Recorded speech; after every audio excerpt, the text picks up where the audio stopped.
sinasabi ito, Opo. nung 12 na lang kami, sinong nag-question ng quorum? Si Senad Tito Sen, opo. Sabi Ang niya, Minority Leader. do we have a quorum? Wala na, dahil 12 nga eh. Oo nga, no, Bakit naka-record yun. bakit nung ginawa nila na June 3, Oo. pinipilit nila na merong quorum? Oo nga, no. Oo nga. So, they questioned the same number of quorum, 12 din yun. pero ginamit nila noong June 3. Hindi pa naman malayo yung May 26 eh. Oo. Sa June 3. Tsaka tanda ko yun, Sen. Halos isang linggo pa lang. Opo, tama kayo. Oo. Yan ba mahirap intindihin? Yun. So dapat to, sabi natin sa palatuntunan sa ganang mamamayan, Sen, mapaghandaan po ito ng ating pamahalaan. Ano, ha? Puntahan ko na po yung main topic na binabanggit natin kanina, yung tunggalian. Sabi nyo, may nang-agaw ng posisyon sa Senado. Teka lang, ano palang latest ngayon, Sen? Kasi kahapon nagkaroon po ng pagdinig eh. Ang ating mga kababayan at maging sa social media, ang debate, sino ba talaga ang legal na namumuno ngayon sa mataas na kapulungan ng Kongreso, Sen? Pag-usapan muna natin kung sino ang nasa legal. Kasi yun lamang ang pupwede nating pagbasihan. Ay, tama po kayo. Opo. Kung sinong grupo ang dapat napakinggan, kung sino ang may otoridad, at kung sino ang legitimate na nasa kanila yung Opo. beat. Sabi na, hawak namin ang beat dyan. Hawak natin ang bito. Pati yun, napag-aralan ko na eh. Opo. Kasi ang ginawa nila nung June 3 yata yun, Jen, Aha. 2026. Sila yung nagpasimuno ng ramp session eh. Ngayon, sila yung nagsasabi na ang ginawa naming pagdinig kahapon ay bahagi ng ramp session. Liwanagin natin yun, Jen. Yung June 3, 2026, para i-describe natin yun ay isang naked power grab. Okay. Opo. Walang ibang description kung hindi inagawan mo talaga ang totoo at legitimate na leader ng Senado na si SP Alan Cayetano. Aha. Kasi bumasi tayo sa saligang batas mismo, Jen. Para sa Opo. ganun, patunayan natin kung sino ang nasa legal. Tama na ko, Sen. Tama kayo kasi parehas gumagamit ng saligang batas, ha? Oo. Kaya kami mga pangkaraniwang Kaya lang, mamamayan, eh. gumagamit sila ng batas ng pamali. Ayun, Kinakailangan maliwanagan natin. Kaya naman kahit na hirap na ako sa aking mga gawain, Jen, Opo. talagang pinipilit kong makarating dito dahil alam ko maraming mga tao ang naghahanap ng katotohanan Aha. kahit na pamali ang kanilang pagpapaliwanag. At may naliligaw, Sen, ha? Ay talagang yun ang sinasadya nilang gawin eh. Manlin lang at manligaw ng ating kababayan para hindi nila malaman ang katotohanan. Opo. Diyan magmula nung June 3, Yan po yung- 2026 hanggang ngayon. Yan po yung Wednesday, Sen, at Senate adjournment. Sinidje. Actually, Sinidje, yung opo. Sinidje na yan, matagal na yan eh. Inulit lang nila, baka Ah, ganun nakalimutan nila na merong Joint Resolution number 4. Aha. Ang nakapapirma ron po ay si dating Speaker Martin Romualdez at saka si dating Senate President Chis Escudero. Okay, Joint Resolution number Oo, na 4. sinasabi talaga yung June 6 hanggang July 26. Sinidje na yan. Okay. Inulit lang nila. Oho. Marami silang pagkakamali. Una ng pagkakamali, baka hindi nila nabasa ng tamang-tama Opo. yung saligang batas. Gusto ko magsimula doon, Jen eh. Opo. Doon sa rule, di saligang batas muna, Jen, para hindi tayo magkamali, ano? Opo. Sabi ng Article 6, Article 6, opo. oo, Section 16, Paragraph 1 ng ating saligang batas. Basahin ko na sa English yan. Sige Madali, na po, sige madali na po. namang makaunawa ang ating mga taga-subaybay. Magagaling lahat yan eh.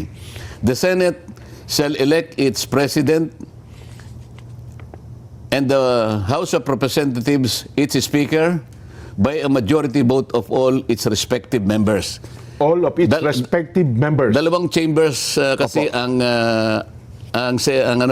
legislature dyan. Oho. Isang Senado Isang kamara. at isang kamara, ano kung tawagin natin ay House of Representatives. Opo. So sabi niya, ang Senado, i-elect niya yung President at sa panig naman ng House of Representatives, yung Speaker. Isa lang mga standard by majority vote of all its members. Ayan, opo. Ngayon, Ang Senado madaling kwentahin kasi 24 lang yan kahit anong 24. gawin mo eh. Ang House of Representatives, depende kasi kung ilan ang na-create na na distrito.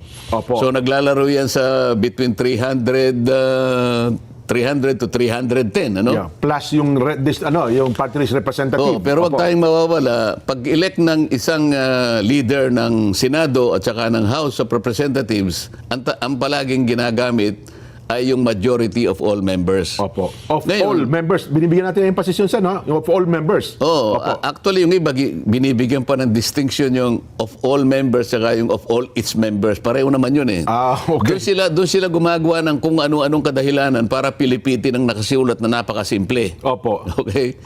Majority vote of all its members. Okay. Dito, irrespective. Kasi either House ka or Or- Senate. So, punta yes. natin na Senado, 24 ang members. Walang pagtatalo ron. Yes po. Tama? So, ang majority ng 24, ang pag-compute ng majority is 50% plus 1. Yes po.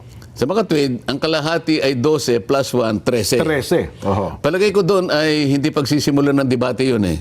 Oh, kahit bata malit po, alam na Oh, yun, Sen. malinaw Opo. na malinaw. Opo. Oho. Ngayon, puntahan natin naman yung rules ng ating Senado. Okay. Yung rules ng Senado ay kailangan natin puntahan para malaman natin kung consistent siya doon sa sinasabi ng saligang Masaligang batas. batas. Oho. Oh. Nasa Rule 2 naman ito, Section 1 dyan. Ano? Opo. Ng- Senate rules na po yan, ha? Senate rules na to. Yes po. Rule 2, Section 1. Sabi niya, the Senate shall elect in the manner herein provided a president, Opo. a president pro tempore, Okay. a secretary, and a sergeant at arms. So yung apat na yung posisyon. Oh. These officers Okay. shall take their oath of office before entering into discharge of their duties. So, punta tayo ngayon sa Section 2. The officers of the Senate, binanggit ko na sa iyo kanina, yung Yes po. apat, the Senate, the Senate President, pro tempore, Senate pro tempore, Secretary, Secretary, Sergeant and at Arms. Sergeant at Arms. Sabi Opo. niya, the officers of the Senate shall be elected by the majority vote of all its members. Andun rito of all its members. So pareho rin. Sabi niya, by the majority vote of all its members. Opo. O ede, paano ngayon yan? 24 ang ang senators. Oho. Sa mga tweed, mapa sa ligang batas, mapa sa tuntunin ng Senado, nire-require na ang pag-i-elect ng mga opisyalis ng Senado, ito at the beginning, itong apat lang, ay sa pamamagitan ng majority of all its members. Ayun. Oho. Ngayon, na-compute na natin kanina, ang majority ay 13. Yes po. Kung sa Senado ang pag-uusapan, Sa Senado. tama kayo. Ngayon, ang sinasabi nila ngayon, dahil 12 lang sila dyan eh. 12 lang sila nung sila'y gumawa ng mga actions na nag-elect sila ng Senate pro tempore. Opo. Noong June 3 ho yan. Naganap. Opo. President pro tempore. Opo. Pagkatapos nag-elect sila ng acting Senate President. Oho. Nag-elect sila ng Sergeant at Arms at nag-elect sila ng Secretary. Ngayon, dahil 12 lang sila, nangangatwiran sila dyan at ginagamit nila yung isang jurisprudence. Ito ay yung Abilino versus Cuenco. Ayan. Okay. Opo. Oho. Akalain mong itong jurisprudence na ito dyan, 1949 pa. So 1949, under 1935 Constitution po ito. Oo, 1949. Opo. Alam na alam ko dyan, 1-year-old ka pa lang nun. Medyo mo, naglalakad-lakad na po ako. Ginamit kasi doon, Jen, na ang quorum o yung nananatiling parang majority Opo. na mag-i-establish ng quorum, 12 lang. Aha. Dahil nung panahon na yun, Pagamat nung panahon yun, 24 din po, Senador. 24 pa rin. 24 din, oo. 24, 1949 hanggang ngayon, 24 pa rin. Opo. Kasi sa 1935 Constitution, 1973 Constitution, hanggang 1987 Constitution, nananatiling 24 ang 24 bilang po na ang senador senador. natin. Yes po. Ngayon, nung panahon nila, itong Abilino versus Cuenco, yung isa sa kanila ay nasa ibang bansa. Aha. Kaya, ang total na bilang na pagkukunan mo ng majority ay 23 lang. Opo. Sa mga tweed, sa 23, ang magiging quorum mo dyan ay ilan? 12. 12, pwede na. Opo, Kasi oo. 23, divided by 2, alam mo na, Opo. di ba? Oho. Sa makatwid, tama lang, dahil sinabi ng Korte Suprema na tama yung ginawa nila dahil yung isa sa kanila ay wala sa jurisdiction ng Pilipinas. Oho. Okay? Opo. Ngayon, hindi nila ngayon, ginagamit nila ngayon yon. Oho. Sabi namin, mali yon.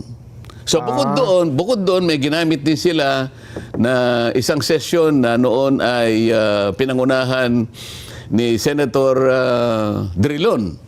Opo. Noong panahon naman na sila ay nakapag-establish ng quorum na 12, 2015 nata yun, Sen, ano? 2015 yata 2015, yun. opo, oo. Pero nasa record, 4 naman na senador ang nasa ibang bansa. Aha. Sa mga tweet, Oh. 24 minus 4, Jen, Opo. ilan yon? 20. O ano yung majority o ano yung quorum Oho. ng 20? 11. 11. Eh may 12, di lalong maganda. Ano yung sobra? Opo. Oh. Anong ibig sabihin nun? Ginamit ni Franklin Drilon yung jurisprudence ng Abilino Cuenco. Ah. Yun ang kauna-unahang application nung kaso ng Abilino versus Cuenco. Oho. 2015, 1914. Kabisado niya yun dahil abogado siya. Yes po. Diba? Tama naman yun. Dahil ang doktrina na establish, kapag ka ang isang senador ay wala sa Pilipinas, Ayun. Oho. siya ay outside the coercive jurisdiction of the Senate. Ayun pala. Maalala mo, sa rules ng Senate yan, para lang magkaroon ng quorum, pwedeng pa-aresto yung senador Oho. para lang magka-quorum. Opo. Kaya coercive yun Pag inaresto ka, coercive yun Coercive, yes. Oho. Halimbawa, kung talagang pinipilit mo lang na talaga na ayaw Magkaroon talaga ng quorum. ayaw mo dumaloy, nandun ka naman. Oho. Pwede kang arestuhin ng Sergeant at Arms sa pamagitan ng order ng Senate President para lang magkaroon ng quorum. Nasa rules namin yun Okay. Oho. Oho. Ngayon, kung 4 yung wala sa Pilipinas, paano gagawin mo? Kung nasa abroad Di ba? Opo. O, walang coercive power ang Senate para iharap sila nung panahon na yon. Oho. So, panahon ni Franklin Drilon, 4 yung absent. Pwede ba nating ipasinag yun para makita natin? Sige nga po. Direk, baka may pasinag natin. Ayan, makikita mo yung roll call dyan. Ano? Opo. Sige, paano nyo para makita natin yung mga... 2015. Sa bandang ibaba niyan, makikita natin. Merong minota kasi dyan With 12 senators present, the chair declared the presence of quorum. Yan. Ayan. Senators Angara, Binay, De La Rosa, Drilon, Ontiveros, Marcos, Pangilinan, Pimentel, etc. Okay. Next. Senator De Lima was unable to attend the session as she was under detention. Anong year ba yan? Ano bang year yan? 2015 po ba yan? Hindi, tingnan natin kung anong date. Baka hindi yan. Mamaya na natin i-discuss yan. Ang okay. gusto kong maipakita, yung una, kasi iba yung pinadala niya. Yan, yung isa muna, yung nauna. 2 yung binigay ko sa iyo Oho. Yung isa daw direct. Yung unang, yung una. Sige, habang ano ba ang punto doon, Sen? Habang inire-ready po doon sa ating... Kasi doon nakalagay, editor. Nakalagay doon sa unang binigay ko kay Direk, Opo. na 4 talaga Ang wala sa Pilipinas. ang wala sa Pilipinas. Oho. Kaya nga, yung 12 na attendance, sapat na yun para mag-constitute ng Yeah. quorum. Lagpas sa quorum. Ngayon, balikan natin yung ginawa nila noong June 3, 2026. Kamakailan lang Wednesday. yun. Last Ilang Wednesday araw lang po yan. yun. Opo, oo. Last Wednesday, di ba? Yes po, yes po. Oho. Ilan ba kami na senador, Jen? 24 po. 24. Oh. Hindi naman po pwedeng sabihin nila dahil si Senator Bato ay nagtatago ay nawala na siya sa 24. Senador pa rin po siya. Hindi rin naman totoo dahil sa nakakulong ngayon si Senator Jinggoy, Oho. bigla na lang siyang hindi senador. Senador pa rin po Sa siya. mga po. tweet, yung bilang nananatili na 24. Yes po. Tama? O ngayon, ano ngayon ang quorum ng 24? Eh di 13. 13. 13. Oho. Oo. Ang buong akala nila, nung sumama sa kanila si Senator Chis, Opo. Na umattend doon sa session. Opo. 2 ang bilang ni Senator Chis. Na kunwari invisible yung isa, Opo. pero nananatiling 12 lang. Oho. Ngayon, Jen, ang sinasabi ng saligang batas kasi, Jen, makakapag-transact ka lang ng trabaho mo. Opo. Bilang senador? The Senate can transact business or do business Okay. kung majority. Di ba? Opo.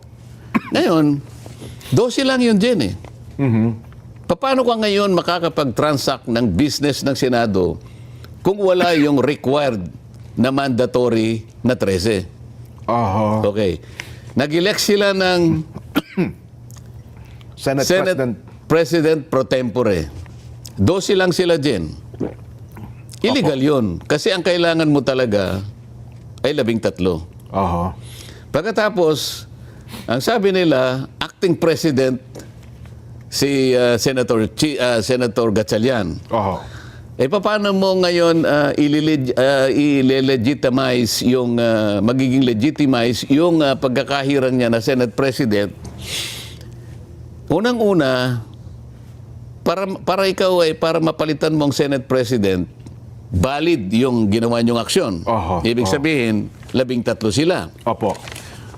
Pangalawa, paano mo naman papalitan si Senate President Alan Cayetano? Sa liwanag ng rules namin din, kailangan palitan mo yung acting yung nananatiling Senate President. Una, wala siyang physically, hindi siya makakagawa-ganap ng tungkulin. Oho. Una best talaga, wala. Diba? O kaya nag-resign siya. O kaya namatay siya. Ayan, incapacitated. O kaya talagang incapacitated na permanently. So magtatalaga ngayon ng acting Senate President. Opo. Sa makatwid, lahat ng ito ay wala eh. Oho. Paano mo papalitan ng Senate President? Una, illegal yung ginawa ninyo na pag-i-elect ng President pro tempore. Oho. Hindi mo rin pwedeng palitan si Senator Laurel Legarda na siya ang nahirang na Senate President pro pro tempore. Oho. Dahil buhay pa naman siya. Yes po. Hindi sa AI. Hindi siya Hindi sa AI. hindi sa AI. So, paano ngayon ito? Paano nila sasabihin ngayon na ang kanilang ginawang mga aksyon doon sa kanilang naked power grab ay batay sa tuntunin, Oho. batay sa Constitution? Mali po yun eh. Oho. Yun ang unang batayan kung bakit natin sinasabi lahat ng ginawa nilang aksyon, lahat ng ginawa nilang pagdidesisyon, kung ano man yun, walang basihan sa saligang batas, walang basihan sa Constitution. Oho. Ito pang isang dyan na kailangang malaman ng kababayan natin kung bakit yung 12 ay kailanman ay hindi magiging batayan ng legalidad o legitimacy ng kanilang ginawa. Opo. Halimbawa, noong May 26, 2026 Jen, yung mga members ng Bendalo. Okay. Oho. May 26 po ito. May 26. Kaya tinawag ko na members ng Bendalo dahil palagi nilang binabaluktot ang mga batas eh. Oho. Ang saligang batas, kanina diniscuss natin, 13 kanya ang majority. 13 ang quorum. Opo. Tama? Sa tuntunin namin, 13 pa rin. Opo. Pati sa pag-i-elect ng mga opisyalis ng Senado. Pero noong May 26, 2026, yung mga miyembro ng Bendalo, nag-walk out. Yun yung walk out. Yes po. Nag-walk out sila. Noong panahon na yun, Jen, natatandaan ko, 11 kami. Oho. Kasi si Senator Bato at saka si Chis Escudero, wala. Okay. Kaya Oho. 11 kami. Si Chis Escudero, alam mo na kung bakit wala doon sa session hall. Opo. Oho. Okay. Si Chis naman, absent, wala din. So dahil 13 kami, minus 2, ilan? Di 11. 11. Opo. O kami ang 11 noon. Sila naman, 11 din. Yung nag-walk out. Oo, Opo. 11. Ngayon, dahil pinopropose ko na i-amend namin yung aming Senate rules, Opo. magdadagdag ako ng isa pang paragraph sa Section 41 ng aming tuntunin dyan para sana mapayagan ang isang senador sa isang kailangan na pagkakataon na makapag-participate siya o makaboto sa aming mga pinag-uusapan kahit virtual o online sa Yes. magitan ng teleconferencing o kaya ay video conferencing. Yes po. O ilan mang akmang gamit para sa ganon ay makasama siya sa araw na yon. Ano? Yes po. Mahigpit nilang tinututulan yon dahil ang buong akala nila yon ay para lamang kay Senator Bato o kaya kung sino pa yung susunod na makukulong. Kung sino man. Noon naman, hindi pa naman nakakulong si Senator Jinggoy. So Yes, inaakala nilang makukulong sa amin si Jinggoy, si Senator Joel. at saka si Senator Chis dahil pare-pareho na silang may kasong plunder eh. Yes po. Pati nga ako, pinlander dyan, di ba? Ngayon, mahigpit nilang tinututulan yun dyan dahil inaakala nila na magagamit namin kaagad yun. Sakali mang malagay kami sa ganung kalagayan. Yun ang kanilang pananaw. So makikita mo doon, talagang hindi sila kakampi sa amin talaga. Gusto nga nilang makulong kami at hindi namin magamit yung idadagdag namin sa saligang batas sa aming tuntunin. Para sa ganun, hindi kami talaga makapag-participate. Sa namang pagdinig. Samantalang, wala naman kaming nilagay. Sabi ko sa amendment, kahit sino sa amin ang malagay sa isang mahigpit na pangangailangan o consequence na hindi pwedeng makarating physically, kahit sino man. Halimbawa, isa sa kanila nagkasakit, nasa ospital, o kaya biglang nagkaroon ng travel na hindi makakauwi ng ganon sapagkat na-cancel ang mga flight. Sila naman makakagamit. Kaya lang, ang nakikita nila kagad, kami ang unang makakagamit nung mismong anmienda na ini-introduce ko. Yun nga sinabi ng isang senador. Kaya sa motion ni SP Alan, sabi niya, pwede ba nating pag-usapan ngayon? Doon nga kami nagtalo. Hindi dito kanya gusto siya komite. Sabi niya gano'n. Sa mga tid, mas mabuting kanyang mag-walk out na lang tayo kung hindi natin maayos ito. Nag-walk out nga yung 10. Merong natira sa kanila, di ba? Opo, yung kanilang minority leader. At kinwestiyon yung quorum. So 11 kami plus si Senator Tito Soto, 12 kami. Sabi niya... Warm body na nasa plenaryo ng time na yun. Sabi niya, is there a quorum? Alam niya nang nawala na yung quorum dahil 12 na nga kami. Tama, Jen? Tama po. Ulitin natin kasi baka mamaya hindi masyadong naintindihan ng kababayan natin. 11 kami, 11 din sila. Kaya lang yung 10 nag-walk out. Isa na lang ang natira, so 12 na lang kami. Yes, tama kayo. Sa makatwid sa 12, walang quorum. Tama? Wala po, 50-50. Wala nga. Dapat ang quorum kasi 13. Tandaan mo dyan, ha? Baka ikaw nawawala. Kaya ako sinasabi ito, nung 12 na lang kami, sinong nag-question ng quorum? Si Senad Tito Sen. Sabi niya, minority leader. Do we have a quorum? Wala na, dahil 12 nga eh. Naka-record yun. Bakit nung ginawa nila na June 3, pinipilit nila na merong quorum? So, they questioned the same number of quorum. 12 din yun. Pero ginamit nila noong June 3. Hindi pa naman malayo yung May 26 eh. Sa June 3. Tsaka tanda ko yun, Sen. Halos isang linggo pa lang. Tama kayo. Yan ba mahirap intindihin?